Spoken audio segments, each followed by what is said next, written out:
100 चूहे खाकर बिल्ली और उसकी इकोसिस्टम हज पे चली।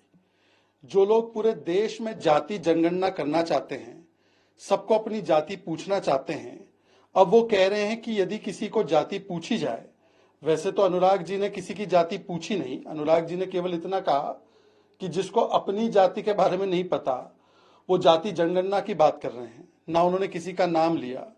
तो पता नहीं क्यों प्रतिक्रिया एक साइड से आने लगी, परंतु जो जाति पूछना चाहते पूरे देश को, वो कह रहे कि जाति पूछना गाली है। तो यदि गाली है तो क्या पूरे देश को गाली दिलवाना चाहते हैं क्या वो?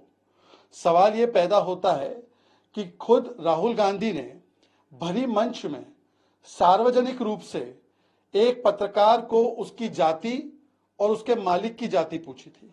उसके बाद वो पत्रकार पीटा भी गया था। एक नहीं अनेकों बार राहुल गांधी ने अलग अलग पत्रकारों से, निजी संस्थाओं से उनके मालिकों की और उनमें काम करने वाले कर्मचारियों की जाति पूछी है, और उसका एक उदाहरण मैं आपको दिखाना भी चाहता हूं। दलित कितने? मैं आपसे पूछ लेता हूं, इस कमरे में दलित कितने हैं? देखिए, स्वयं अखिलेश यादव जी भी जो आग बबूला हो रहे थे, वो आज जब आग बबूला हो रहे थे तो शायद वो भूल गए कि उन्होंने भी एक बार एक पत्रकार से पूछा कि क्या जाति है। जब पता चला कि उनका नाम मिश्रा है तो उन्होंने कहा कि मिश्रा, तुम तो जिस प्रकार से बोल रहे हो ये ठीक नहीं है। बहरहाल सवाल आज ये पैदा होता है कि राहुल गांधी को और कांग्रेस पार्टी को समस्या किस बात से है। आज तो उनको बताना चाहिए कि यदि वो इतने बड़े ओबीसी, एससी, एसटी के शुभचिंतक है तो 1951 में कास्ट सेंसस रोका किसने था? 1961 में किसने पत्र लिखकर कहा था कि आरक्षण बहुत बुरी चीज होती है? किसके पिता ने इंटरव्यू देते वक्त कहा था 1980s के और 90s के दशक में कि आरक्षण से तो जो बुद्धू हैं वो आगे बढ़ जाते हैं? ये राजीव गांधी जी थे। मंडल कमीशन की रिपोर्ट को 80 से लेकर 90 तक रोकने का कुकर्म किसने किया? वो इंदिरा गांधी जी ने और राजीव गांधी जी ने किया। पार्लियामेंट में खड़े होकर मंडल कमीशन का विरोध किसने किया? वो राजीव गांधी ने किया। और आज के काल में भी जब एससी एसटी समाज के 14,000 करोड़ रुपए कर्नाटका में काट दिए जाते हैं तो उस पर राहुल गांधी मौन हो जाते हैं।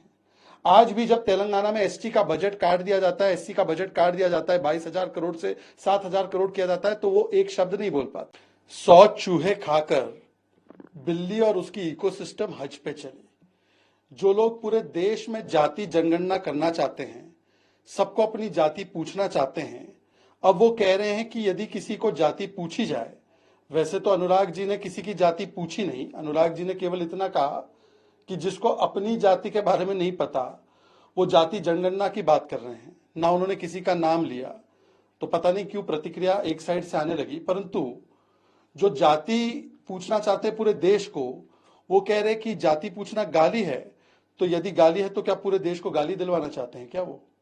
सवाल ये पैदा होता है कि खुद राहुल गांधी ने भरी मंच में सार्वजनिक रूप से एक पत्रकार को उसकी जाति और उसके मालिक की जाति पूछी थी। उसके बाद वो पत्रकार पीटा भी गया था। एक नहीं अनेकों बार राहुल गांधी ने अलग अलग पत्रकारों से, निजी संस्थाओं से उनके मालिकों की और उनमें काम करने वाले कर्मचारियों की जाति पूछी है, और उसका एक उदाहरण मैं आपको दिखाना भी चाहता हूं। दलित कितने? मैं आपसे पूछ लेता हूं, इस कमरे में दलित कितने हैं? देखिए, स्वयं अखिलेश यादव जी भी जो आग बबूला हो रहे थे, वो आज जब आग बबूला हो रहे थे तो शायद वो भूल गए कि उन्होंने भी एक बार एक पत्रकार से पूछा कि क्या जाति है। जब पता चला कि उनका नाम मिश्रा है तो उन्होंने कहा कि मिश्रा, तुम तो जिस प्रकार से बोल रहे हो ये ठीक नहीं है।